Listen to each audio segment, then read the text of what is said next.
unregimented. ChristopherMedia.net. There's a new Home Depot now open on Maurice Avenue in Maspeth. And as home improvement projects go, this is a big one. Use the product locator on our app for an in-store map to find what you need fast.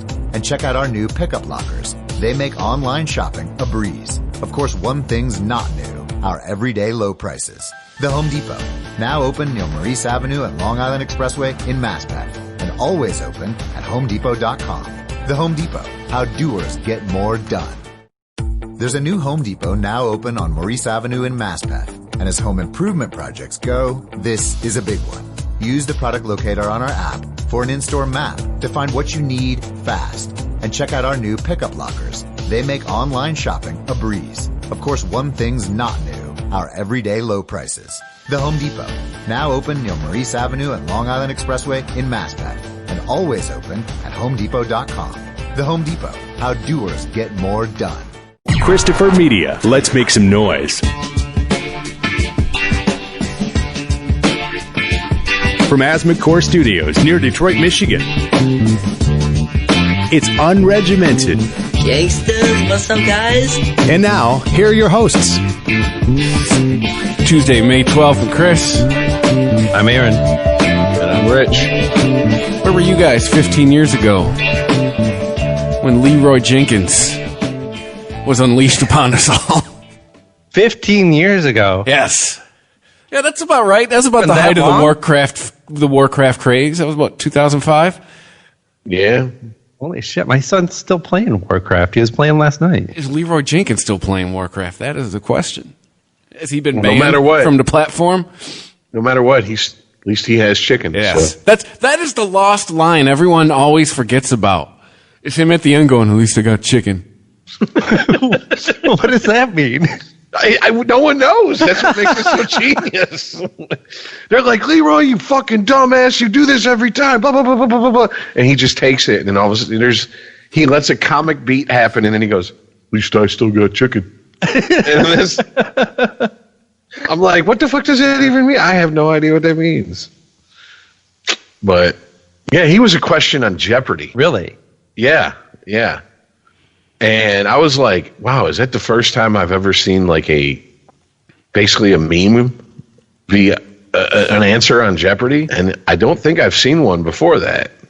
I haven't seen many since, to be honest, but it's not like I watch a lot of Jeopardy. I think Grumpy Cat's been a clue. That would make sense. See, that would make more sense than Leroy Jenkins. Yeah, Grumpy Cat was on fucking T-shirts. I bought comic books of Grumpy Cat. It's because Grumpy Cat was the shit. But yeah, the Leroy Jenkins thing, I just didn't think that would it would be a Jeopardy crowd question, and I cannot for the life of me remember if whoever buzzed in to answer got it right or not. Well, just say if you were 15 playing that, you're 30 now. So that's kind of like that's a little pop culture milestone for maybe the generation below us. Oh, yeah, it's one for us apparently. Well, so many people I know played those type of games. Like, well, back then it was like what that EverQuest, maybe Star Wars Galaxies, and like a couple I'm forgetting. What's the one? Skyrim. What else? Wait, Skyrim. Skyrim is just an Elder Scrolls game. It's not a. When they went, but they went online like only like 7-8 years ago, I think. Yeah. Oh, okay. I get what you're saying. So the same crowd in general. Yeah. I got you. Okay. I'm trying to think of the other one. God damn, there's another. Fuck. Apparently, there's one a buddy of mine used to play that's based off the AD&D rule set. I think it's called Neverwinter Nights, something like that. And apparently, it's really big with people who are into MMORPGs. So. Well, they had DDO online for a minute. They probably still do. Yeah, I remember that. No, but there was one that everybody played. I can't remember. Whatever. I didn't play it, so. We're not even easing you into the nerd shit tonight. Yeah. We're just jumping in full force. Hey, it's not every day Leroy Jenkins turns 15. All right. Next year, true. You can drive a car. God, it's a scary thought. All right, so back to the present time. Must we? Let's 15 years later. Yeah. Someone needs to Leroy Jenkins in its press conference. Just that some COVID positive patient just run through there coughing. Well, isn't a Trump aide tested positive for the COVID? There was an aide of Mike Pence. Okay. And I think a driver for Trump. So, of course, I don't know him, never met him. But safe to say, 2 White House staffers now have the corona. Yeah. Yeah, he'd say, don't know, never met him. And then 3 hours later, someone from the press would turn up a video of him saying, great person, wonderful person, amazing, love him, good family man. Or even more, a video of them hanging out, shaking hands, talking. He was also saying about the woman on Pence's staff. Somebody asked about her, testing positive, and he said, it's crazy. She tested negative many times, and then all of a sudden, nobody knows what happened. She tested positive one day. Oh, wait, it's a woman on Pence's staff? Yes. Well, he don't have to worry about getting it unless there's someone else in the room with him, right? Yeah. He doesn't get close enough to women that aren't his wife. So was Trump expecting this woman got tested and then went into a room and never left it ever again? Well, she got tested a bunch of times. It's crazy. So what? She doesn't do things? Yeah, it was unclear what his point was. She just went to a hermetically sealed room and never left. Yeah.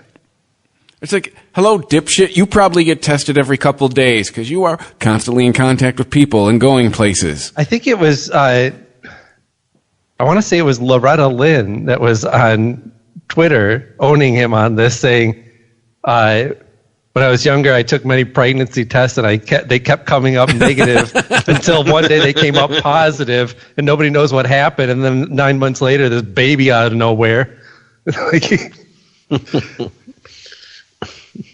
Yeah, that's a pretty good way to look at it. Well, I mean, are we just kind of like waiting now, like we're doing a death pool or something? No, I don't think and so. just like going, okay, so which one of them is going to test positive first, Pence or Trump? They're not. You won't hear about it anyway. And look, they won't even be photographed with the mask on. Trump said that he wore a mask for a photo op, and the journalists in the room were like, well, how come we didn't see you wearing a mask at your photo op? And he said, I don't know. I don't know what you see. Why don't you ask your eyes? Because he didn't actually do it, because he won't be photographed with a fucking mask on. But is this going to spread amongst the White House? No, because you know why? They actually have a fucking process in place. They have testing. They now wear masks. They use social distancing. They're doing all the things that Trump is telling us that we don't need to do because it's stopping us from opening up the economy. I don't. So is he saying? Not me is he telling us not to do these things? Senator Tammy Baldwin and if you watch John Oliver's show from last night, they both pointed out that Trump has a fine plan for how to control this when it comes to his immediate circle. Everybody else needs to be brave and go out there and be a warrior. That's what he's telling people. Literally, I'm not making that up. He's like, we're all warriors and you need to get out there and fight this. And that, ladies and gentlemen, is what's known in the military as chicken shit. But what part of that says don't wear a mask, don't social distance? If you infer things from it, that's on you. And there's a lot of people inferring shit from what he's saying, from him. Let's put it that way. I get that, but there's a big difference between telling people to ignore the safety things we've been telling them for the last month and then saying something like, "Oh, be a hero, go out and do your..." Like, there's a big difference. I agree with you. I mean, it goes back to what we've talked about a few times when it comes to the people who are like, "Whatever, I'm going to be fine. It's just the flu," whatever, those type of people. Man, you can't save everybody. What's that? How many stories have we done in the last couple months where, hey, remember this guy? He's dead now. And people can say, do all they want. Science will catch you on this one.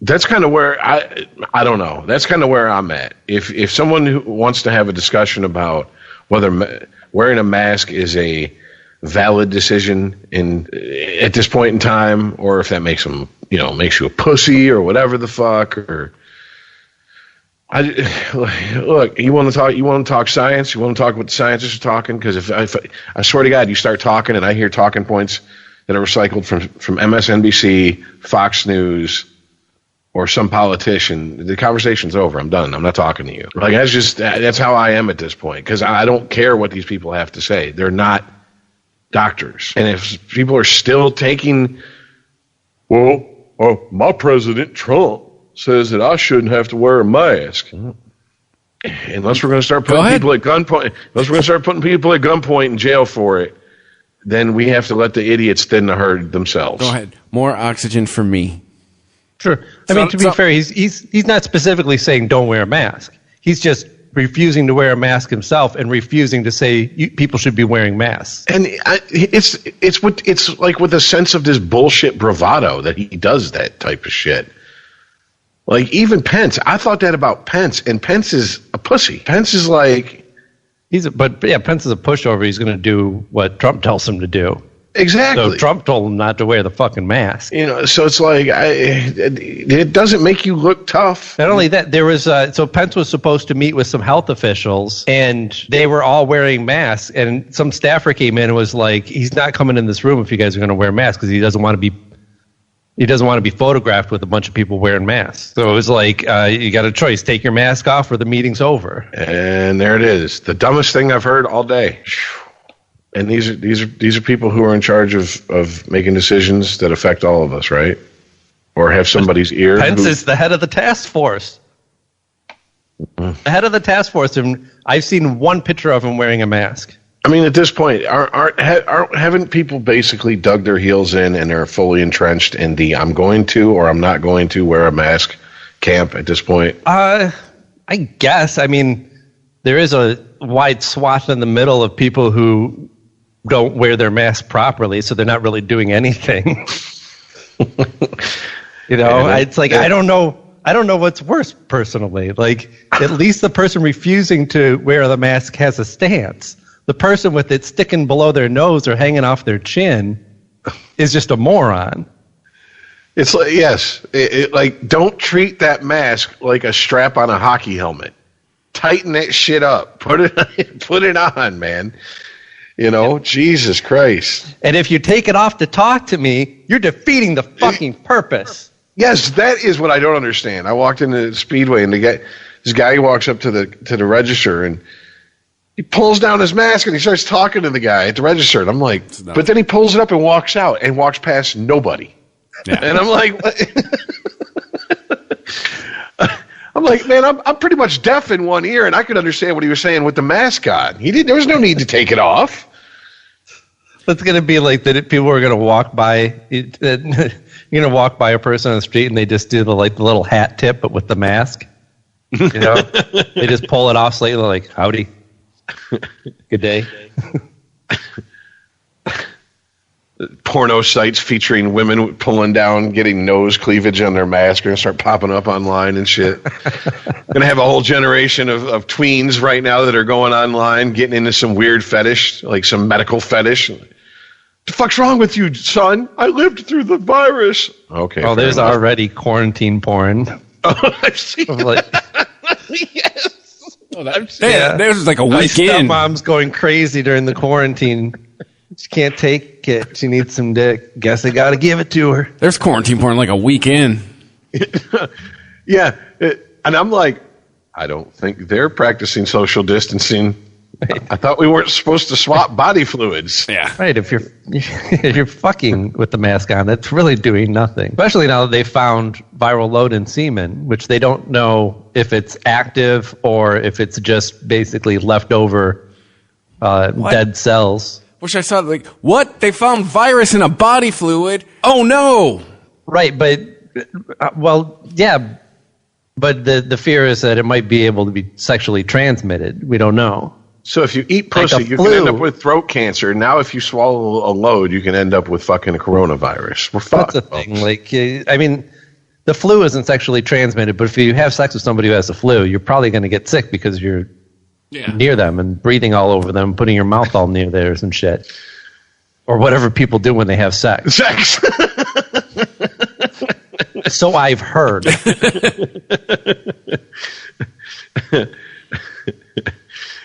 Oh shit! And you know, so there's been a lot of these photos of the beaches. I don't want to see any photos of a beach that unless it's an overhead shot, because you cannot tell. The New York Post has a picture. It looked like the 4th of July. Florida beaches reopened for a day, and yes, it looks densely packed, but you have no idea how long that beach stretches for and how much those people are spaced out, because they're taking it like you're standing on the beach looking down it, right? Yeah, all you have to do is give it slightly elevated. Yes. From the plane, and then just get shot. up on a fucking crane, and you could show us a little bit more. These photos mean absolutely nothing. Like, if people are going to the beach and staying distant from each other, great. The wind's blowing the virus away from you. The sunlight's probably helping to kill it. There's nothing wrong with that. There was actually, I think it's like an everyday thing, and they feature different doctors from different specialties. But on NPR one day, there was someone asked the doctor about, would you worry about getting the virus going to the beach if everyone's properly distancing themselves? And he goes, no, probably swimming in the ocean is probably one of the safest places to be. Yeah, no shit. If someone else has the virus at the moment, and they're, like the ocean's pretty much going to kill that virus off. You don't have to worry about that. And he's like, in swimming pools with all the chemicals in there, he's like, he goes, I'm not a specialist on that, but I'd venture to say, yeah, that's probably going to kill the virus. And I'm thinking, oh shit. If I was going to choose to be in any type of crowd right now, it would be outside. Yeah, well, yeah, definitely. It would not be. I don't think I'll be in an indoor crowd for a while. I just sent you guys a link to a blog from a person whose name is Aaron Bromwich. I don't know. Oh, here's their background. Professor of biology at University of Massachusetts, Dartmouth. Dartmouth? I can't hear Dartmouth without thinking of Raising Arizona. Anyway, I balance teaching, research, and public service, blah, blah, blah. So anyways, a real doctor, like professor, right? Professor of biology. I highly recommend reading this blog post. It lays out everything that is known about how this, not just coronavirus, but just how viruses are transmitted in general, right? Because that's the thing about this virus, is that it's not transmitted really any different than any other virus. It's just affecting people differently once they're infected. And a lot of this is, it gets really deep into the weeds at the beginning part of it. If you're just interested in how to protect yourself, you can skip towards the end and look at, her examples of how this would transmit in a restaurant. She gets specific, like there's restaurant and workplaces. She gives an example of a church choir, indoor sports, birthday parties. And really what it comes down to is enclosed areas. Well, and they started relaxing a lot of church restrictions too. Not well ventilated enclosed areas. What were you saying about churches? Michigan, one of them. They relaxed. A lot of states are starting to relax their church restrictions. I mean, we're going to start, and we're going to start to. And you just said poorly ventilated churches, poorly ventilated. We got summer coming up. All these people are going to be. I don't like this. This is a recipe for being inside all of the fall. I guess that's a possibility. I don't know. Yeah, I guess most churches. I don't know.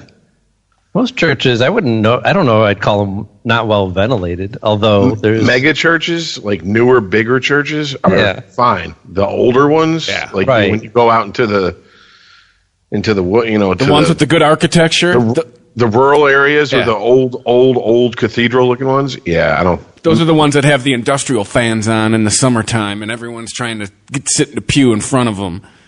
You're gonna fucking die in within the hour. Because, just a bunch of Catholics don't want to fuck up a beautiful church, but, you can fuck a child in the back of it. That may actually be better. Because another thing that this person on their blog was, the professor was pointing out, was that it's you're more likely to get this in cases where they're using recycled air. So if you have air conditioning running in a large building, you're recycling that air. because you don't want to spit the cold air back out into the world. You want to keep it going. See, I read a thing last week that said... And when you have fans and everything and you need to keep the air moving and you don't have a closed, HVAC system that's going to just cool off your room, you have to rely on fans and open windows and all that. That might actually be better. See, I read a thing last week that was talking about how airplane air might be better for you because it's constantly being treated. That's true. The air might be, but recycled air. But I don't know that it could treat all the air in an efficient manner to keep you from, getting infected if somebody's in that enclosed area with you. Does this whole conversation come back to we're still learning about this thing? Yeah. There's a lot of new stuff about it every day. Which is what I think a lot of people don't comprehend. I think... Oh, I'm sorry, guys. Rich, I'm sorry to interrupt you. But I just want to say before we go forward, I didn't mention where people could find this blog that I was referencing.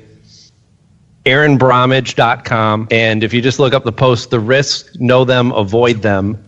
I'm sure if you Google that by now, you can find that. So recommended reading. Anyway, go on, Rich. I think too many people don't understand that we are learning as we go. And a lot of what they heard, when we start hearing about this, January, I'm talking about just in general, right. not on our doorstep type shit. Yes. Okay, so it's been, 5 months, give or take. How much has shit changed in those 5 months? And I think there's some people that will understand that because you're dealing with science and you're dealing with scientists, and science is always trying to disprove itself so it could learn something new. They're going to understand that. Then you're going to have people that are going to go, well, every time I turn on the news, it says something different. So fuck it, I'm going to do what I want. Fuck you people. You're all lying to me anyways. It's 5G, whatever. And I think that's what this goes back to. You can't save everybody, man. If you can't have a reasonable, logical conversation with people about this, without them going, fuck it, I'm going to do what I want to do no matter what. Okay, have a nice one, dude. I'm not even gonna waste my breath. Yeah, well, I was looking for the article. I thought I saved it, but there was a picture of a business in this article, and they had signs up that were like, "No masks allowed in here. Handshakes are okay." Basically, if you try and protect yourself in any way from getting sick, we're going to refuse you service. That to me, that'd be a marketplace decision because I don't even go in there. Right. That's what I thought. I was like, I don't think that you have enough idiots that would shop there on a regular basis just to, own the libs and support your business. Yeah. Enjoy losing money because I'm not going there. Right.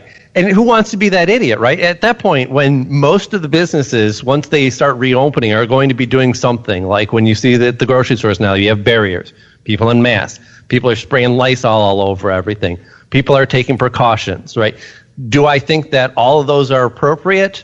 No, I think some of this is going overboard. But if I have the choice between going to a place that is going overboard in protection and a place that's trying to give the middle finger to an invisible virus, I'm going to go to the places going a little bit overboard and just protect myself, because why not? And guess what? Even the places that say that they are going overboard aren't going overboard. Because CVS, we're not trying to plug them or anything, but they have a thing that your mask is required. You have to have PPE. I was in a CVS on Sunday. I was one of the few people in the building that had a mask on. People weren't being escorted out. People weren't being harassed by the staff. I've got a CVS right down the street from me, and I've been there more than a few times now. Never even stepped foot in the place prior to this, but now they're close and convenient, and then walking distance. And every time that I've been in there, everybody's been masked up. There was one guy who ran in, and the lady behind the counter is like, "You got to wear a mask." He's like, "All right, I'm sorry," and he ran back out and got his mask. See, well, it also depends on one. I guess how comfortable someone is with confronting someone who's not wearing a mask. Yeah. Especially you start hearing stories about, security guards going, "I'm sorry, you're not allowed in here without a mask." And then they get shot. And it's like, really? Is that a reason to kill somebody, to kill another human being because they asked you to put on a piece of protective clothing? Yeah. I mean, or or the clerk at the pizza place in Grand Rapids who got assaulted because he was wearing a mask and he gave this person like an anxiety attack, and that was their excuse for hopping the counter and beating the shit out of him. And I'm like, wait a minute, that's not an anxiety attack. That's a psychotic break. You're just an asshole. Yeah. Well, yeah, you're a psycho, dude. The old dude that went into the Dollar Tree and was told he had to wear a mask, and he wiped his nose on the associate's shirt. Well, I mean, depending on how old that motherfucker was, I might have knocked him out. He wasn't too old to be laid out on his ass, I'll tell you that. Because he would have had an elbow to his fucking nose. I mean, that's some shit that... Tried that shit on me. Even and not even intentionally, right? If somebody went for me like that, they would immediately, my body just reacts like that. Elbow comes out. It's like if you tickle me, you're going to get an elbow. It's just like, that's just... I probably was just fucking nasty. I'd have probably just grabbed him by his shirt and walked him out. Yeah. And while he's bitching about me putting his hands on him, I'd be like, you just wiped your nose on me, fuck. Now we're even. Get the fuck out. Yeah, get your hands off me. I'm sorry. Get your fucking dust, dirt, and mucus off me. Get your booger off me. Fuck face. Asshole. That's what I'm saying. It's like someone flicking a cigarette in your face. Certain things, we're skipping talking at this point. Yeah. You know what I'm saying? You start wiping body fluids on me, and I didn't request this, yeah, we got a problem. Right. Yeah, when we're out in public, right? You get to go do your shopping. No one's stopping you from leaving your house. And now you're just going to be mad because people are choosing to use their own personal freedom to protect themselves. I don't understand it. Right? Is it liberty or is it not? Is it individual choice or isn't it? Well, am I not well within my rights to wear a mask and wear gloves and do whatever I can to protect myself, just like you're within your rights to be as stupid as you want and take risks? Well, and everyone forgets your liberty ends when it starts fucking with mine. When your shit starts fucking, when your stuff starts affecting other people, your shit is over. You are now affecting other humans. All right? You have now crossed the line. Well, not only that, but if anybody in our listening audience has someone come up and start giving you shit about a mask, just look at them and go, hey, buddy, don't tread on me. Yeah. I mean, it's like if a Christian comes up and goes, hey, I don't like what you said. Forgive me. Isn't that what you're supposed to do? Yeah. All right, aren't you a libertarian? Aren't you all about civil liberties? Don't tread on me. I choose to wear a mask. Just go to a protest. Isn't there another protest planned this week?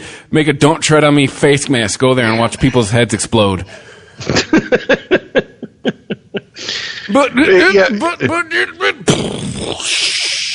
The problem with that, Chris, is that they'll think you're there to support them. Most people with these "Don't Tread on Me" bumper stickers, anyways, the bumper sticker right next to it is the thin blue line "Cops Lives Matter" bumper sticker, and it's like, choose one. Yeah. Do you see how this works? Choose one. You can't support the fascist and want to bash the fascist. This is my problem with Antifa. You can if you really just want to be the fascist. Well, that's true. If you're trying to, if you're applying for a job, Yeah. that might be a good way to go about. Like, I just figured I'd show you instead of tell you, man. I can handle some fascists. Just saying. Mussolini ain't got shit on me, homie. I'm just saying. Unregimented. ChristopherMedia.net. There's a new Home Depot now open on Maurice Avenue in Masspeth. And as home improvement projects go, this is a big one.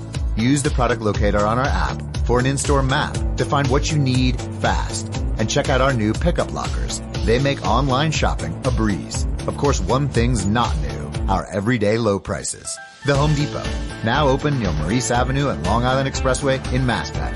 And always open at HomeDepot.com. The Home Depot, how doers get more done. Imagine the greatest collection of real-life entertainment on the planet, all in one place. Go ahead. Dare to stream with Discovery Plus. 55,000 episodes from networks like TLC, HGTV, Food Network, and more. If you can dream it, you can stream it. See what I did there? Discovery Plus. Stream now. Stream what you love.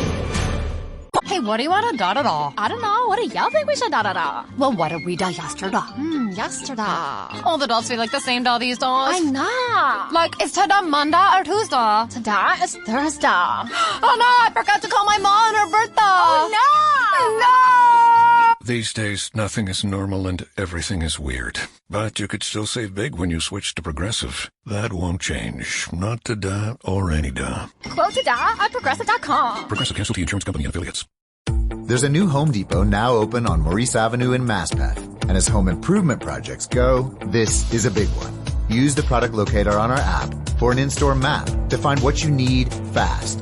And check out our new pickup lockers. They make online shopping a breeze. Of course, one thing's not new, our everyday low prices. The Home Depot, now open near Maurice Avenue and Long Island Expressway in Maspeth. And always open at HomeDepot.com. The Home Depot, how doers get more done. ChristopherMedia.net. Unregimented.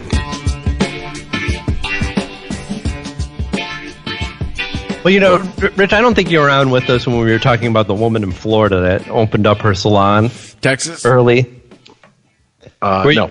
Yeah, so I don't know. Are you familiar with her at all, her story? Not really. I'm more familiar with the guy from Michigan who I guess just opened his. Yeah, so the same thing's happening in Michigan now. So the woman in Texas decided to open up a week early, and when she was told that she has to shut down or face fines, she said, "No, I'll just take the fines." And they said, "Okay, well, how about jail time?" And she's like, "I'll do that too." And then I think she served like a day or day and a half, and then a judge ordered her to be released, which I was fully in support of, because I don't think we should be jailing people because they're stupid. If that were the case, we need to start building more jails. Oh, yeah. But now we also find out that, you know, there was this whole crowdfunding site, one of the, like, Indiegogo or whatever, Patreon. GoFundMe or some shit. Yeah, one of those was started, like, before she even opened up her business. She had a GoFundMe. Oh, so she was plotting out her martyrdom. Yeah, which is what I was totally predicting that. I was like, this is too calculated of a move. And you know, sure enough, she's on Fox News, and then Ted Cruz is going to get a haircut from her. And wait, did he just go in and say, give me the Eddie Munster Jr. special, just the usual, you know, come on, you know how to do it up.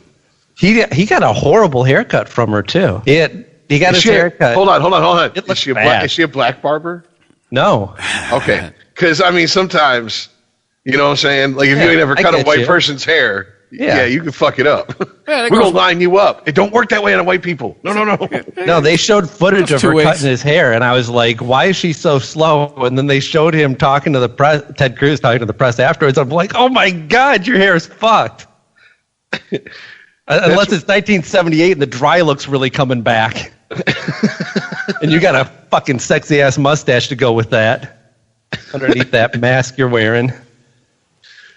That's what I wish the radio stations could send out, like some of their plants. Like someone with a press pass could just been like, "Man, who fucked your head up?" just for the soundbite on like, you know, an Opie and Anthony or some shit like that. Just to get that'd be worth it. Yeah, so we got our own personal Michigan barber now too, huh? Mm-hmm. Yeah, buddy. This guy's an idiot. And he's been cutting hair for 15 hours a day for like 3 or 4 days, is he? You know, first of all, when I saw him, I was like, oh, this motherfucker's got one foot in the grave anyways. Like, if you see him, I bet salt and or sugar kicks his ass. So, I mean, it's like, he probably doesn't have much to lose, he's figuring. Might as well make a few bucks on the way out. Well, he said he's going to continue to working until police arrest him or until Jesus walks in. Well, you might be meeting him a tad bit sooner than you thought, homeboy. Yeah, I'm putting my money on you seeing Jesus before the cops. And the minute I heard, until the police show up or the good Lord come take me, I was like, spoken like a true zealot.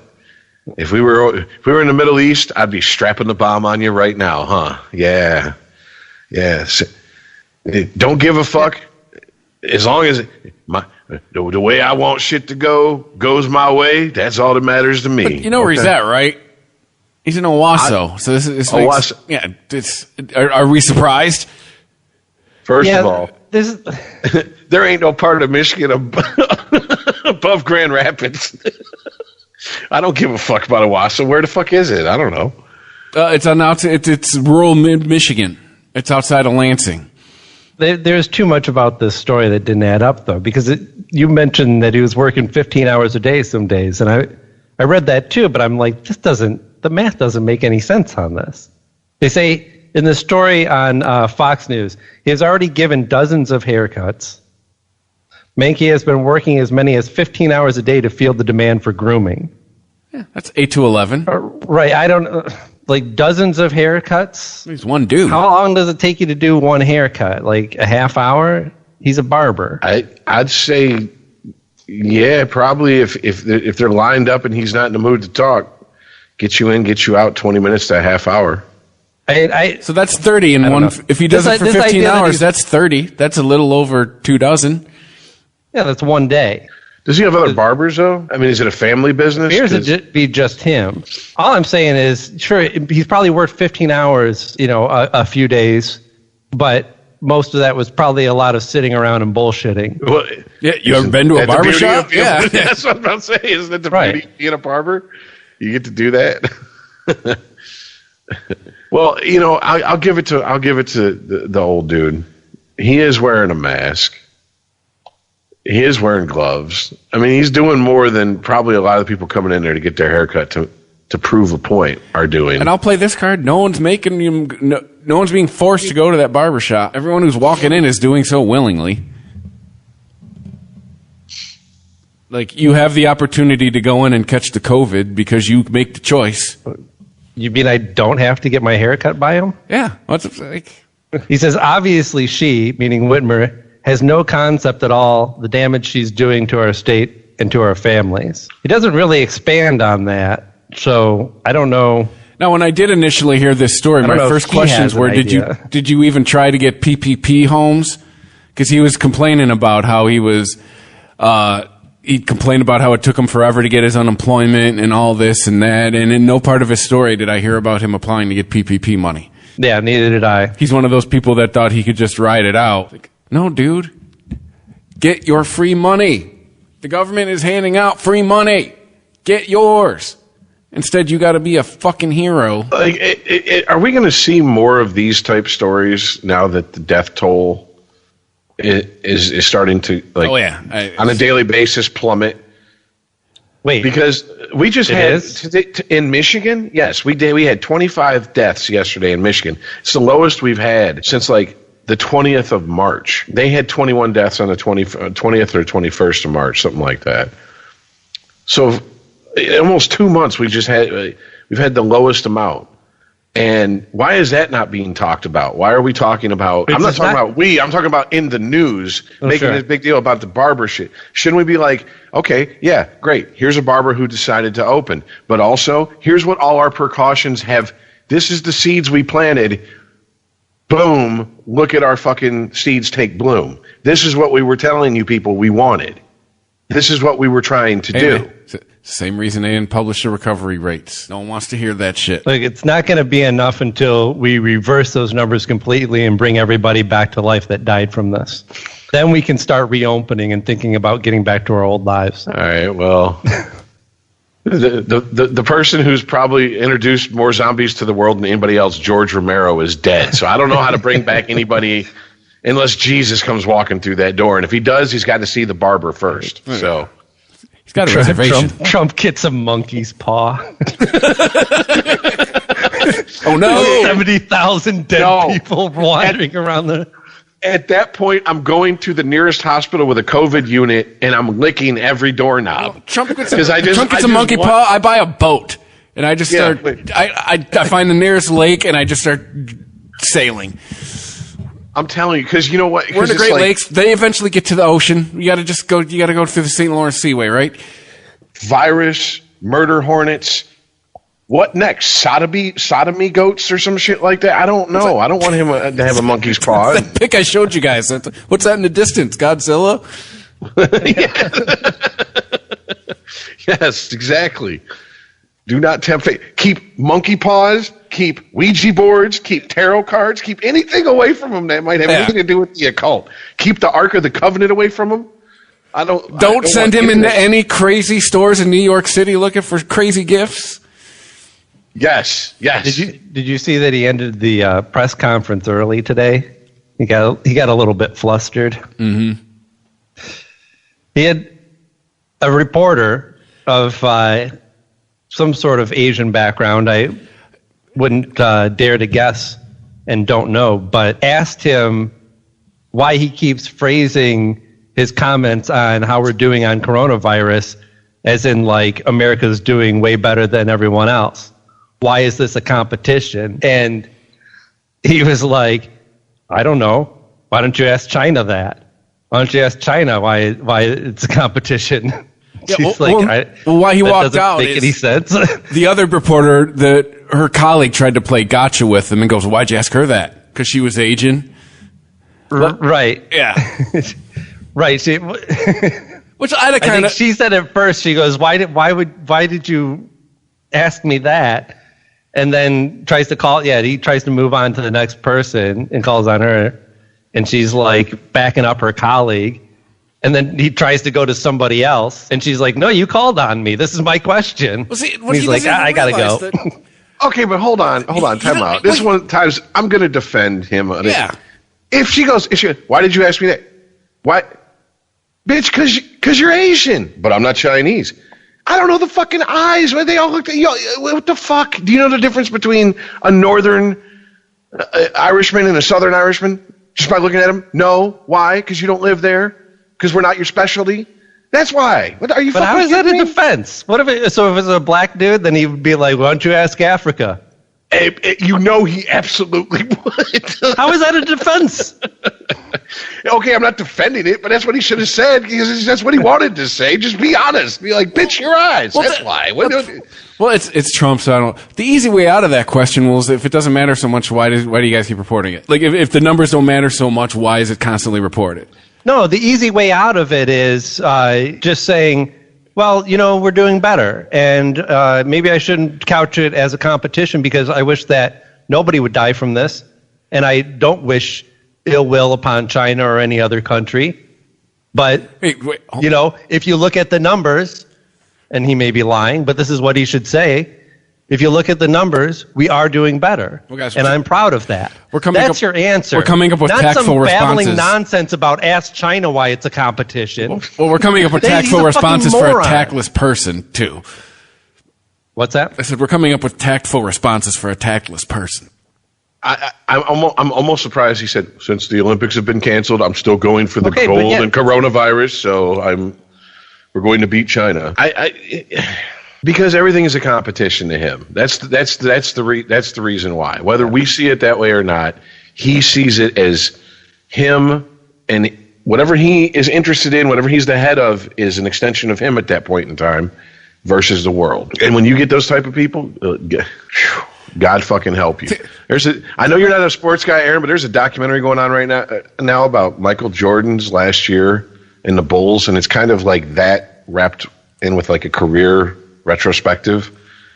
And Michael Jordan, what I'm taking from this documentary, even more so than what I knew before. Micah Jordan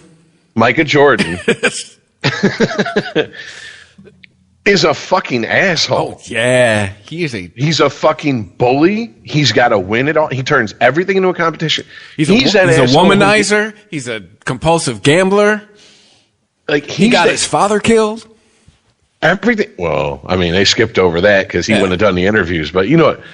My point is that he is that narcissistic, type A, competitive, always got to win guy. And it's like, we all know a guy like that. We might do a podcast, a sports podcast with a guy like that.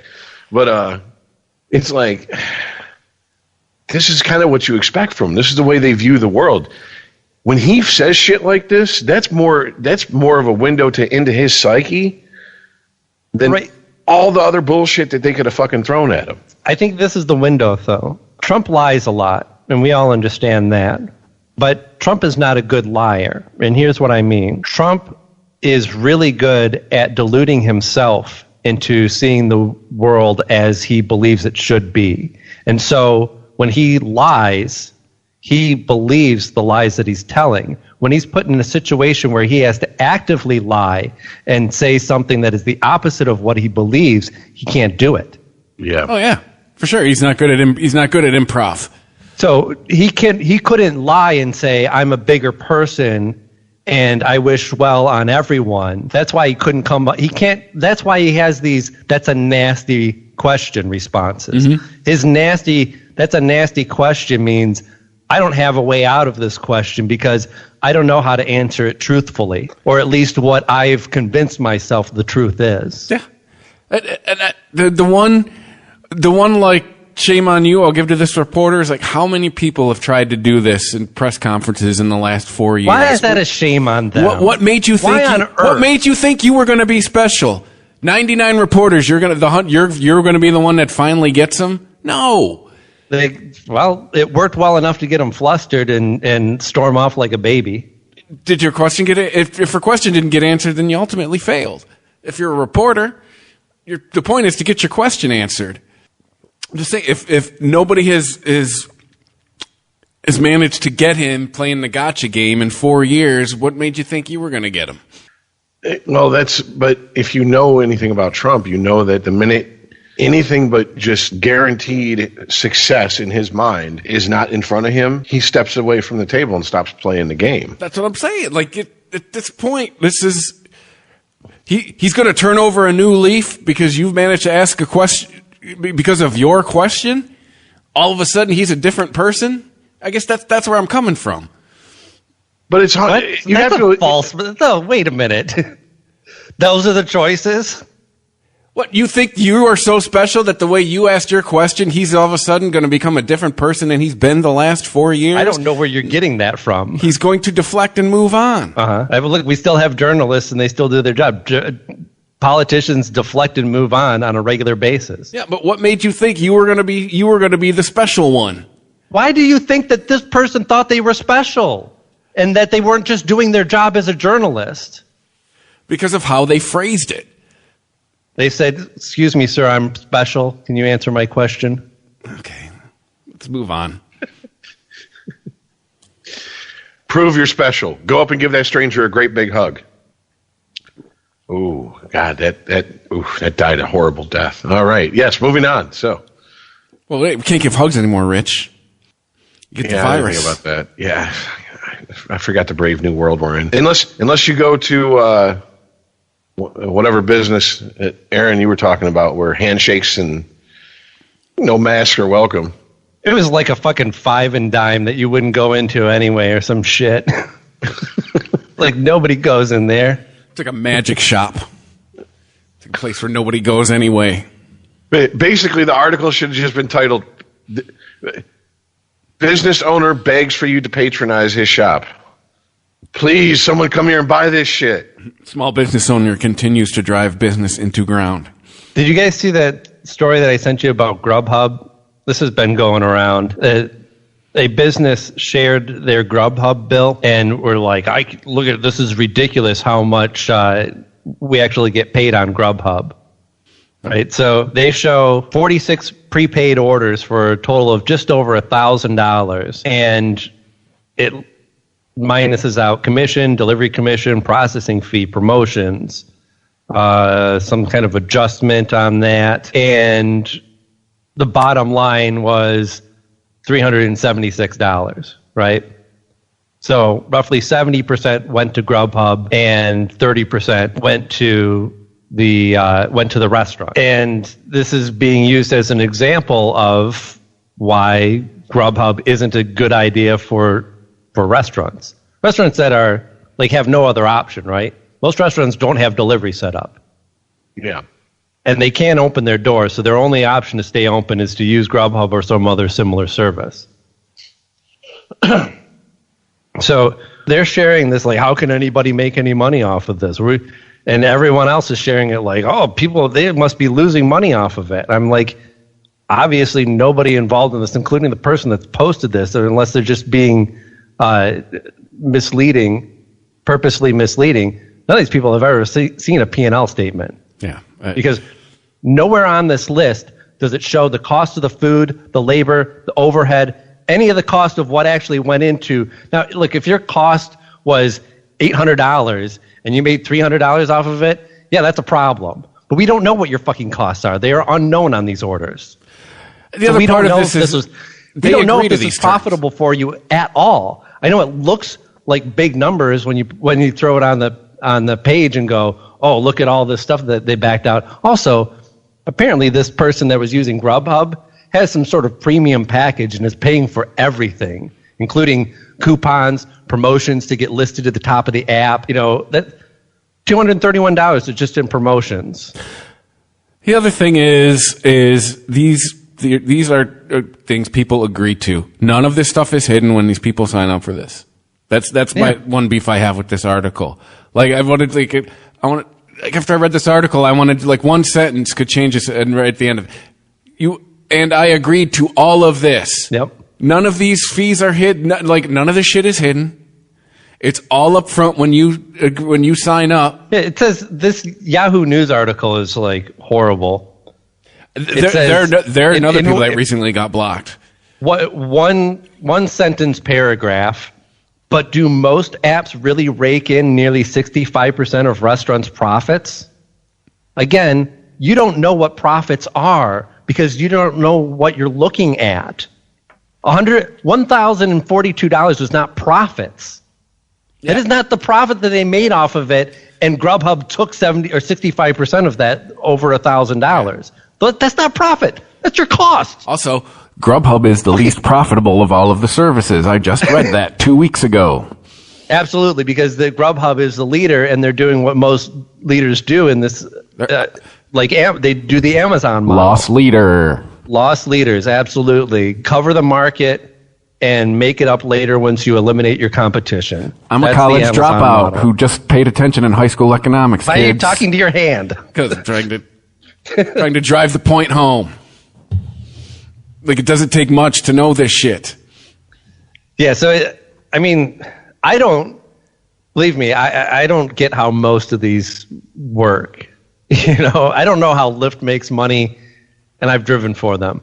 I ordered my groceries through Instacart and from Aldi's and had them delivered.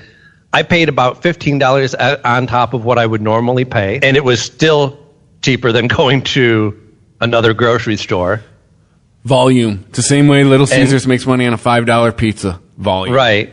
Yeah, it has to be, because I'm like, I don't know how they're making money on this shit. It doesn't make any sense. But it has to. Yeah, exactly. But more customers, less ticket average. Volume. Yep, that's what GrubHub's counting on. And then there's other services that have a subscription model that is far cheaper for restaurants to do, but they don't like it because you have to be locked into a longer contract. That's the other thing, is what you don't know is a lot of these, they're month to month, or they're shorter term contracts. You can sign up to be a part of DoorDash for an extended period of time, or Postmates for an extended period of time, and that percentage that they take shrinks significantly because they're getting a monthly vig from you. Exactly. But not every business wants to do that because they don't know what the future is going to be, and they weren't prepared for this. So they can let's just set up a GrubHub account really quick and at least sell something. And look, I'm not trying to defend GrubHub either. I'm just saying, if you're going to criticize, know what the fuck you're criticizing. Yeah. GrubHub was a business that was one of many that stepped in and allowed small businesses, restaurants, to operate during this time. Are they bringing the same profits? Fuck no. They're probably still drowning, but they're doing something. They're keeping their name out there. They're keeping some of their employees paid, and they're doing fucking whatever they can. So don't blame fucking GrubHub for this shit. You can't criticize the bottom line when you only know the top line, and that's what this article is doing. Yes, exactly.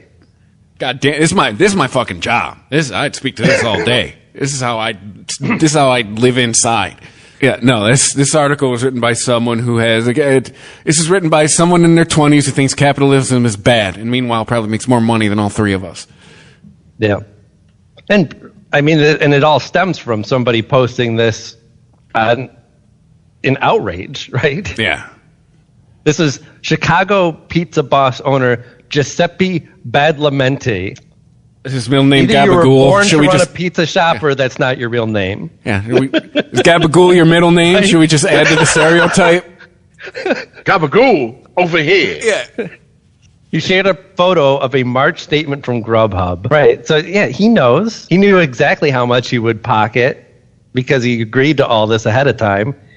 He knows what his costs are on all this and whether he made or lost money on it. So cancel your contract, Holmes, and go with Uber Eats if you're so pissed. Yeah. Or if you're really a small business and you really don't want to deal with this shit, take out extra insurance. Expand or your labor. Or just look at one of your insiders and go, do you have a car? Yeah. Right. Do you like to make money? You're an insider, but you're delivering now. Go. Yeah, I mean, I'm not trying to be a smart ass, but you run a pizza place in Chicago. You don't already have delivery guys? The fuck are you doing? Chicago proper is fuck that traffic. I wouldn't deliver in fucking. I don't know how you deliver in Chicago. Well, the other argument I'll make to nobody this. Fucking drives. Like you could. That's the thing. The traffic is why they would have delivery because nobody wants to go out to the pizza place. The other argument I would make to this gentleman, the person who wrote this article, or the person who posted it, or both, do a cost analysis versus having your own driver and having to carry extra insurance, paying that labor. Yeah.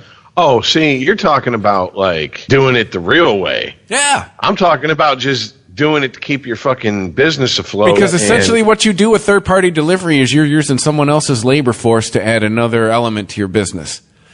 Well, he says in his post, stop believing you are supporting your community by ordering from a third-party delivery company. Well, you're still getting money, asshole. That's misleading. Yeah. He still made money off of that. That's fucking bullshit. Exactly. What was the alternative? To not order local at all? Then yet, and to have a chain deliver your pizza? If we do what you recommend, you don't even make that $300+. Right. You're out of business already. Idiot. Fucking moron. There has been a silent rumbling for at least 3 years, and restaurants have been suffering in silence. You know, this guy doesn't deserve to have run his own business. He's probably going to be out of business in the next year. No, anyway. hold on. Companies, month after month, they're signing up for GitHub. They're signing up for GrubHub, getting screwed over, and like just snapping a pencil every time they see the statement come in, and then they do it again and again and again. Is that how this works? Here's where this guy's whole bullshit story falls apart with your last quote from him. Over the last 3 years, snip, end of discussion. You've had an axe to grind for 3 years. You're using this situation to try to get other people to join your fucking cause, Mr. Spartacus boy, and it ain't working. Fuck you. That's your problem. You painted yourself into a corner, and now coronavirus is looking to make you extinct, and you're trying to blame GrubHub. Exactly. Now, if he had just started with GrubHub, and GrubHub had started price gouging when the corona shit happened or something like along those lines, or he was just flat out lied to, which, I mean, let's be honest, it happens in the business world. Maybe, okay, I would say, let me hear your side of the story. For 3 years, Snip, we're done. Yeah, you've been looking at you've been looking to fuck him in the ass that long. I don't give a shit what your new excuse is. Sorry. So you've been doing this thing that doesn't work for your business repeatedly for 3 years? Yeah, then you're an idiot. That's what you are. And it's GrubHub's fault. Yeah, okay. So either you're an idiot. Excuse me. Let me get my Willy Wonka memes. Yeah. What you need to do is take the keys to the shop, walk out, find the first person who looks to be over 21, hand the keys to them and say, you're probably going to do a better job than me. Exactly. And keep walking. Exactly. And then you hand the keys to them and say, your name is now Giuseppe Badalamenti. Yeah.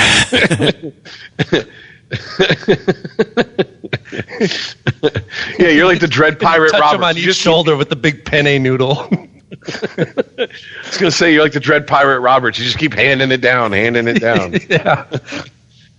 I'll probably make a calzone for you in the morning, but maybe not. I don't know. Yeah. Unregimented. ChristopherMedia.net. Yeah, sure, the players bring some skill to the game, but if I don't put them in my lineup, who cares? Not me. I'm Eric Rubino, fantasy baseball GM and league runner-up 2 of the last 9 years. I use the progressive Name Your Price tool with options based on my budget. And for a guy that's used to being in control, it fits. Like this runner-up t-shirt. Champ gets a trophy, but you can't wear a trophy. Boom. Get options based on your budget with Progressive, even if you're not a legend in your own mind. Progressive Casualty Insurance Company and affiliates. Price and coverage match limited by state law. There's a new Home Depot now open on Maurice Avenue in Masspeth. And as home improvement projects go, this is a big one. Use the product locator on our app for an in-store map to find what you need fast. And check out our new pickup lockers. They make online shopping a breeze. Of course, one thing's not new, our everyday low prices. The Home Depot, now open near Maurice Avenue and Long Island Expressway in Masspeth. And always open at HomeDepot.com. The Home Depot, how doers get more done. There's a new Home Depot now open on Maurice Avenue in Masspeth. And as home improvement projects go, this is a big one. Use the product locator on our app for an in-store map to find what you need fast.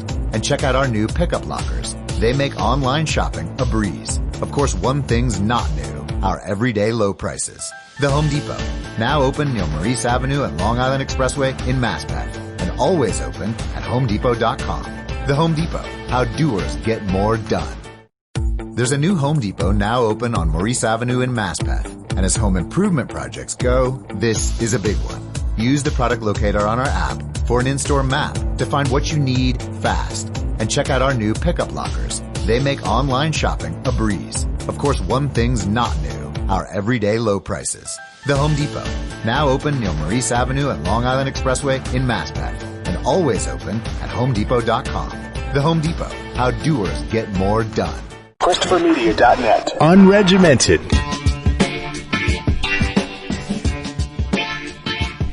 All right. Well, before because we're coming up against it, but I did want to get to that. Just briefly touch on that article that Chris sent about the interview with Mark Lanegan, former singer of I've been reading all kinds of Leaves the Stone Age. Yeah, he's been doing a lot of interviews because his book's out.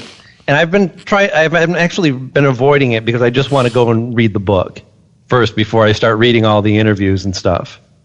But to be fair, I don't think this interview really. I mean, they doesn't really touch on the book. He was 3 hours late for the interview, and he goes in, and the interviewer's writing an article, and they're like, he apologizes profusely. And then he just launches into this tirade about him and his wife's cell phones and 5G. And he talked to someone at T-Mobile, and he goes, should I be worried about 5G? And this guy said, it's exactly what you think it is. That's all I can say. And turned around and walked away because apparently he found the smoking man working at T-Mobile. I don't know. So... And then, his wife, because they're giving the hourly employees at their stores, they're giving them all the sensitive info. Yeah, exactly. Yeah. And then, it was an involved process about how his wife found that their smart TVs were spying on them. Yeah, they said that it made an impression of her face in the screen behind the screen. Yes. What does that even mean? Which I'm yeah, right. I don't even. I have literally done enough drugs to see the sky split and light shine through. And I don't know what the fuck he's talking about. Okay? Yeah. I'm trying to... And supposedly he's clean. That's the sad part. It sounds like he's not religious. If he was just a regular religious freak, he would have saw Jesus' image in the TV. But because he's not, it just was his wife. Yeah, and apparently his wife is just as nutty as him because she's all in on this. And then... I only got this far in the interview. Then we had to hook up for tonight to do the show. Something about his Pro Tools is Google, Amazon, and Facebook are in his Pro Tools, and there's 500. There's a hidden file that's 500 pages of everything they can do to everything you record with Pro Tools and how they own it. And he's like, no one ever took the time to read it. I did. And it's just really, it's really like paranoia. Chris, he kind of hit the nail on the head. For a man who's in his 50s, sounds like he's having like the onset of like some sort of like schizophrenia. Here's the actual quote from him. Then 2 days later, 2 days after his wife was ripping out all the TVs that she found her image burned into. It sounds like you're watching too much TV. Says, then 2 days later, I'm in my Pro Tools, and I come across these files that say FB something something. And I go into these files, and I find out that the FB stands for Facebook. And what they are is licenses, third-party licenses. And now Facebook and Google are part of Pro Tools. Yeah, I'm sorry. There was no Amazon. You're right. I guess it's maybe so you can share things? Yes. No, every audio program has this now. They have some limited video functionality, and they have published directly to popular streaming sites like Facebook and Google, which is also owns YouTube. And you know what sucks is he actually he made a point in this article that got lost in all the crazy. Is that artists like him are probably done until a vaccine shows up. Guys who the artists who make their bones off of hitting up the small venues and selling the shit at their merch tables. You know, that was a point he made in the article that got buried in all the crazy. Is like, I'm probably done as what I've been doing for the last 30 years of my life. Yeah, and that's the fault of spin. You know, and I get it. Like, spin, you interview musicians, they say crazy shit, you need to get clickbait. But you should be leading with the idea that Mark Lanegan, like many musicians, is pointing out that he's in trouble. Yeah. And then you can go into all the crazy conspiracy theory shit. Well, anything with a crowd, too. Well, yeah, because I've talked briefly with some friends of mine who are still fairly active in the music scene, and I'm like, what? Do you even see a light at the end of the tunnel at this point? And if you do you think it's ever going to be anything like it used to be? And they're like, they're like, no. Why would the bars, let's say the bars reopen and they can only go to half capacity. Well, even if you hire a DJ, what do people want to do, especially middle-aged white people? Get drunk and dance badly with each other. Well, I mean, is there going to be an overwhelming amount of people willing to do that?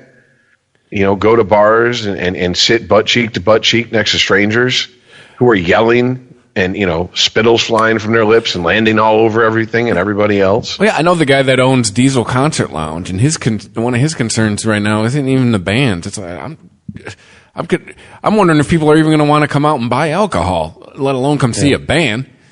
Yeah, and Diesel's not a hole-in-the-wall bar. Like, it's not like, a little, 60-capacity fucking building. Mm-hmm. You know what I'm saying? So, I mean, yeah, he has the space, but how much of a hit is he going to have to take? Mm-hmm. You know what I'm saying? It's like, are you going to literally go to are we going to start going to shows and there's going to be seats exactly 6 feet apart from each other? How many tickets did you have? Okay, put those 2 chairs together. 3 for you. Okay, 6 feet apart. Put these 3 chairs together. I mean, is that what it's going to be? Is it going to be plexiglass in front of the bands now? I could kind of see it some places, and they put chicken wire up. The person interviewing Mark Lanegan in this article, which the beginning of it didn't load properly, so I couldn't get. Oh wait, here it is, Tom Lanham. So I guess that's the person doing the interview.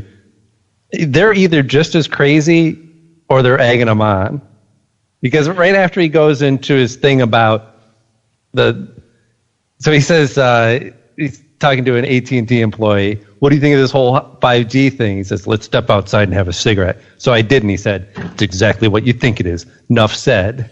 He says, I don't want to paint myself as a weirdo conspiracy kind of guy because I've actually spent most of my life ignoring any institution about these things. I never acknowledged any internal fear, but this was staring me right in the face. The next question, or it's not even a question, right? What the interviewer says in response is, already in China and Korea, there have been incidents of GPS signals being used or even spoofed to, say, bribe restaurants where someone's will report feeling sick. I don't know if that's a typo or not, unless they're paid a ransom or individuals thought to have tested positive for COVID-19 being shamed in their apartment complexes. What the fuck are you even talking about? That's the thing I was thinking when I was reading this, is like the person writing this is also kind of like, yeah, they found their craziest writer and like, hey, go write this article on Mark Lanegan. You two he's just as nuts as you. You guys get along great. This is the point where I hand him a card with the SpongeBob meme on it. It says, I'm a head out.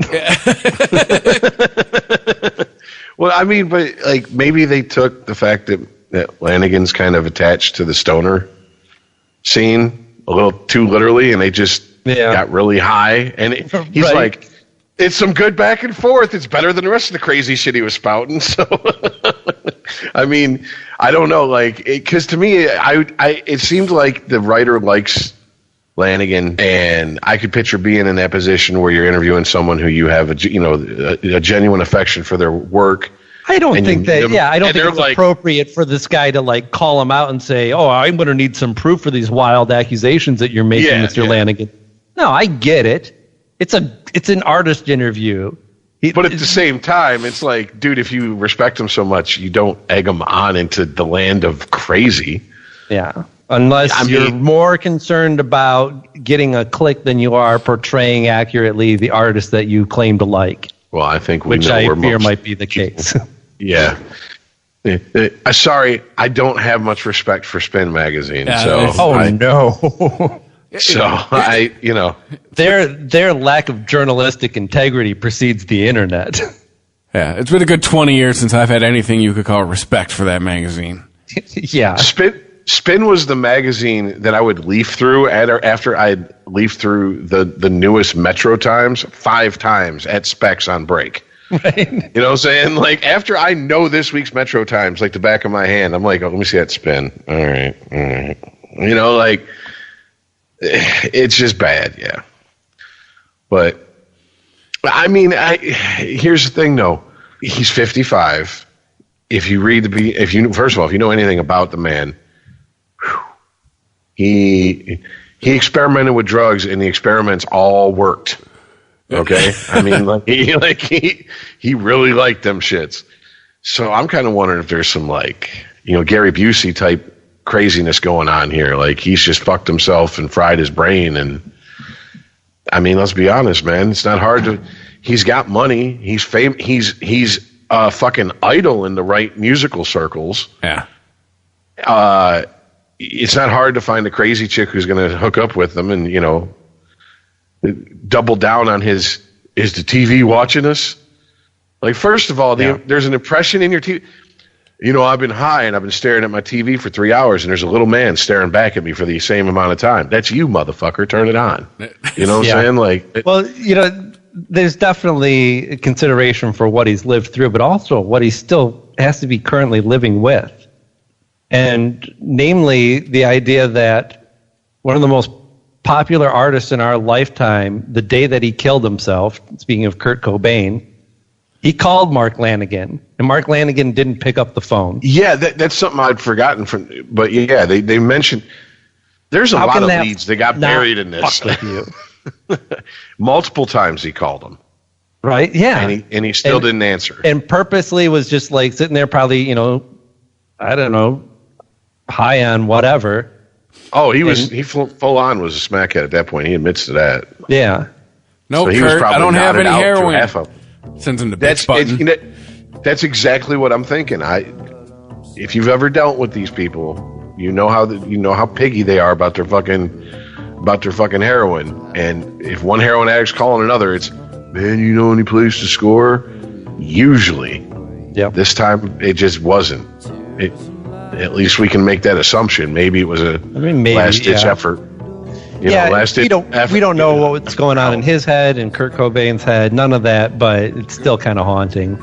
I mean, regardless, if that were me, and forget about being anyone famous, if a friend of mine called me 5 times and then ended up dead that day, I don't know how I'd deal with that. Yeah. If I didn't pick up the phone and at least make an effort. I mean, I've never had that, but I've had a friend who I was very close with. We had a falling out, and 6 months later, his wife contacted me and was like, "Yeah, he's dead." Yeah, and I'm like, holy shit. You know what I'm saying? Like, we never made it right. So it was just, yeah, it sits with you. But either way, I don't care how crazy or fucked up he is. I want to read his biography because that man sees some shit. Oh, absolutely. Even if he was like just fly on the wall type shit, it's going to have some stories in there. Like I imagine it rival Al Jorgensen's book. Oh yeah. Dude, you got to work with Lane Staley. You got to work with Josh Homme. Like, I'm in. Nick Oliveri. Yeah, I got to see him when the one tour he did with Queens when that band was together before Nick got kicked out. I got to see him. Like, were they at Alvin's? He's done a lot of shit. He's worked with so many different art. Isabel Campbell from Bell and Sebastian. He's done a couple albums with those two as a duet. He's produced a lot of bands. Red Red Meat being one of them from Chicago. But yeah, I'm just and he's been involved in those desert sessions from the beginning. So how many? He's one of the last few people that are keeping rock and roll alive in any form in this country. Yeah, and he's on so many. Go ahead. I was just gonna say, to me, he's the perfect rock and roll like voice. If I could sing like anyone, it'd be him. Oh yeah, and he's on so many rock records you don't realize he's on. Mm-hmm. You know, and he's nuts. But most of them aren't usually the better ones a little bit crazy in some sort of way. For sure. Imagine if Hendrix had lived to be like 75 and he's talking about like the peace and the vibes, man. And then when I wrote Purple Haze, I had a dream I was walking on the bottom of a purple sea. And just shut the fuck up and play guitar, Jimmy. Just shut up. I don't want to know what normal Lou Reed sounds like, and I don't want to find out. You know, I want my artist a little crazy. Speaking of crazy and an artist, R.I.P. Little Richard, I guess. Absolutely. Had no idea. No, what was he? 87? He was up there. The self-proclaimed queen of rock and roll. Hey, if he wanted to call himself that, you never heard him say that. You never heard it? He said, "If Elvis is the king of rock and roll, I'm the queen." You've never heard that? Oh yeah. No, I've only heard "Elvis is Dead" by Living Colour, and it black man taught him how to sing. Then he was crowned king. No, I heard when Elvis died, he died all alone. Heard when he died, he was on his throne. Yeah, well, there was so I watched a lot of clips of him that people were sharing on Twitter. One was a famous interview that he did on it was a British show. Some guy that kind of looks like Dick Cavett. And he was asking him about some of his big hits and what song was it that like Elvis had a bigger Elvis recorded his song and had a bigger hit with it than he did, and somebody else did, and he was like, didn't that make you mad? And he's like, no, made him money. He's like, they opened a door that I couldn't open. Yeah, because that's the thing. He was one of the few people writing his own shit right at the beginning. Yes, yeah. Yeah, I'm sure when Elvis did this shit, like, fuck yeah, Elvis made me money. Yeah, that's what a lot of people don't realize who aren't, like, really into music. Back then, the birth of rock and roll, there wasn't a whole lot of artists who wrote their own stuff. They were usually playing other people's stuff or reworked blues or traditional, versions of songs. Guys like Buddy Holly and Little Richard. I was going to say. Yeah. Yeah, they weren't a dime a dozen. The Beatles made it expected for musicians and bands to write their own music and play their own shit. You know what I'm saying? I mean, before then there was a whole lot of, here, shut up, sing this, and here's your band. Yeah, they're called the Funk Brothers. Trust me, they're good. Go. Start rolling. Time is money type shit. But did he ever come out officially? I don't know. Did he need to? I think later in life. Well, yeah, exactly. I think later in life, maybe. But I'm with you, Aaron. Yeah, did he really? It's kind of like Liberace, like we all knew. But here's the thing. I'm assuming it, Chris. At least you've seen this. Aaron, you might have, just out of curiosity. That like 1972 documentary about Jimi Hendrix, where they're interviewing Little Richard, and he's like in a blue velour jumpsuit, and it's just as sparkly and sequined as you'd think it would be, and he's like, when I used to play with Jimmy, he would play so hard. I'd say, Jimmy, you can't play that hard. You need to sit you in the back. I am Little Richard. I am in the front. You play in the back. And then he'd come and play some guitar. I make my big toe shoot up in my boot. And I was just like, you know. And as a kid, I loved Jimi Hendrix, so I watched this documentary obsessively. I never put two and two together. I was just like, oh, Little Richard's really flamboyant. Yeah. You know what I'm saying? Like, I was literally an embarrassingly, 14, 15 when my mom was like, he's gay. What's wrong with you? And I'm like, he is? She's like, how many times have I seen you watch a Jimi Hendrix documentary? Does that sound like a straight man to you? There's another great clip that gay, black, and southern. He's presenting an award, right? So he's up on the stage with David Johansen. This is full on like hot David Johansen with a fucking 3-foot pompadour, you know. And Buster Poindexter. Yes. And the two of them are up there, and David Johansen like barely says shit the whole time. Because what are you gonna say when you're standing next to Little Richard? Like, you're even gonna get a word in edgewise. And so Little Richard's got the envelope, and he's, making this whole a meal out of opening up this envelope and presenting the award, right? And before he even opens up, he's like, and the winner is me. He's like, y'all never gave me nothing. Don't give me nothing. He's like, you know it. You know I'm the one that should be getting this award. And then he cracks himself up, and he has to, regain his composure as the whole audience stands up and applauds him. And then he does it again, and he's like, okay, now I'm going to open it up, and the winner is still me, because you still haven't given me the due respect. Right? And then finally on the third one, he opens it up, and he's like, it is me. Jesus.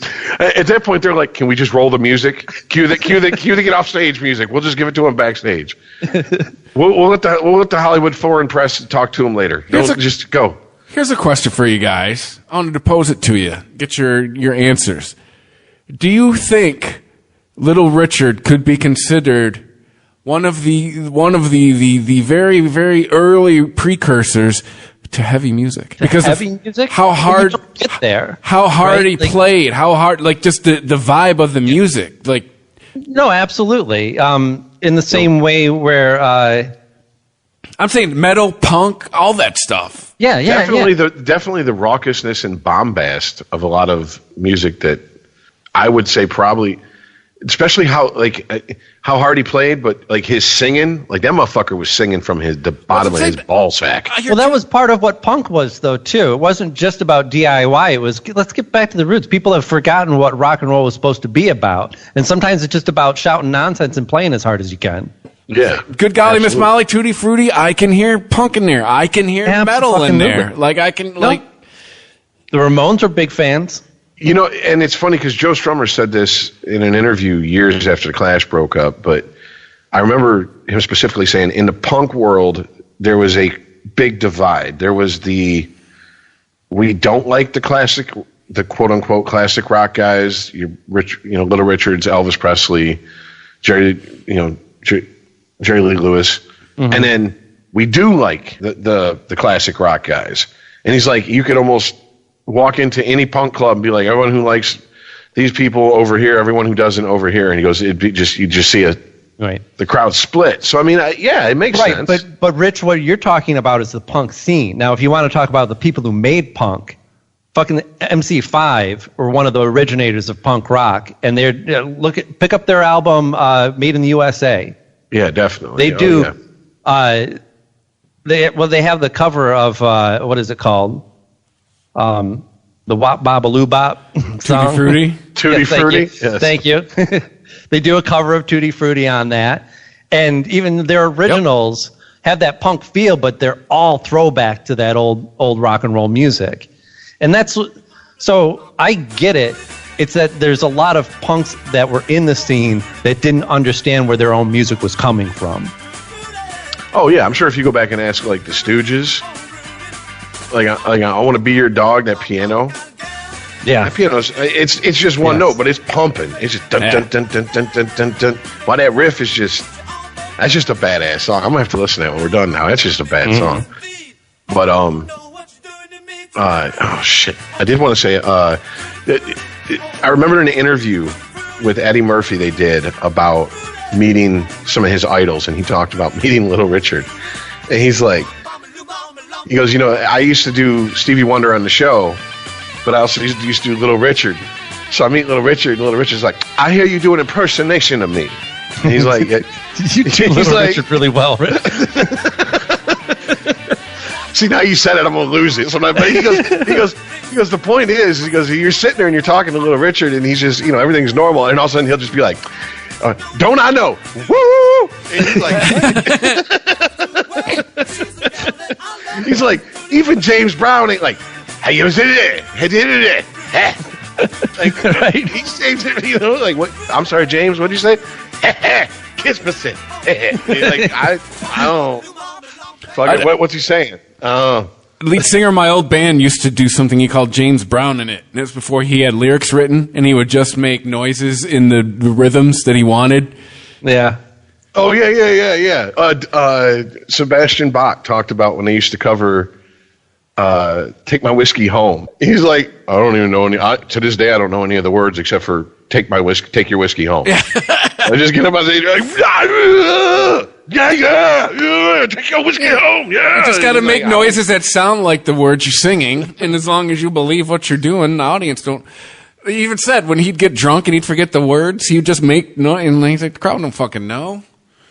Hey, Jim Morrison made a career out of it. Exactly. That's pretty much all of the L.A. Woman album. And I got drunk, and I pissed in my leather pants, and I walked on down the hall, and the entire L.A. Woman album is him just being drunk in rhythmic fashion. Didn't they pretty much like show that in that Oliver Stone movie? Like he was just sitting there drinking Irish Wild Rose. It's the only recording. And recording L.A. Woman, and he's in a bathtub, half naked, drunk. That song is the only, I think it's the only recorded instance. You could just, every time you play that song, I can smell the alcohol coming out of my speakers. Like, dude, you sound hammered when you record. and I always think, one of the other things I always think of is like, this was the best take. Oh, yeah. This was the best one. And he sounds hammered. Yeah. But R.I.P. Little Richard. Yeah, we're running out of the originals real quick, folks. Real quick. Oh, the 60s people are next. Oh man, it's two of the Beatles, almost all of the Stones. Surprisingly, you still got 75% of Zeppelin alive. 50% of the Who still left? Right, dude. Yeah. You're just going to list the people who are going to die in the future? Next 10 years, pretty much. All right, well, what's going to die right now? This show. It's going to die this episode. It's done. It's over. It's expiring. Just remind you that we are on... This show. This episode. Yes, this particular episode is expiring. Not the show. Just this particular show. We are on Twitter at UnregimentedPod, on Instagram at Unregimented. Unregimented at ChristopherMedia.net is the email. ChristopherMedia.net. Go there, hit the Amazon banner. That's how you can help us out without spending any extra money. Because, let's be honest, every cent counts right now. You go there, you buy something on Amazon, we get a little extra, and you don't pay anything extra. It's win-win. And then iHeartRadio app, Spotify, Spreaker.com. ChristopherMedia.net, Google Podcast, Apple Podcast, Stitcher, wherever you listen to a podcast, that's where we're at. And also, please drop us a rating, a review. We would appreciate it. And we'll catch you tomorrow. See ya. Later, guys.